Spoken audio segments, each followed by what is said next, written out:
Hey guys, അപ്പം നമ്മൾക്കൊരു അടിപൊളി സാധനം ഞാൻ ആമസോണിൽ മേടിച്ചിരിക്കുന്നത്. അത് നിങ്ങളും മേടിക്കണം കേട്ടോ. എന്താണെന്നറിയോ? ഈ ലോക്ക് ബുക്കാണ്, യൂണിക്കോണിൻ്റെ ബുക്ക്. അതിൻ്റെ ഒപ്പം ചെറിയൊരു ചാവിയുണ്ട്, ഒരു അടിപൊളി പാനയുണ്ട്. നമുക്ക് തുറക്കാം.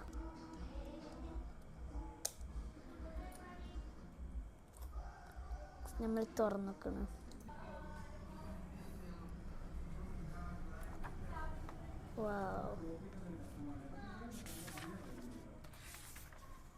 അടിപൊളി, സൂപ്പർ. നമുക്ക് എഴുതി വെക്കാം, ടെസ്റ്റ് ചെയ്ത് നോക്കാം. ബ്ലാക്ക് എടുക്കാം. എൻ്റെ എഴുതുക, പേരെഴുതാം,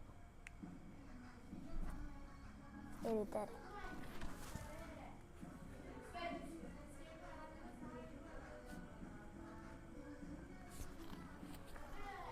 സൂപ്പറാണ് ഗൈസ്.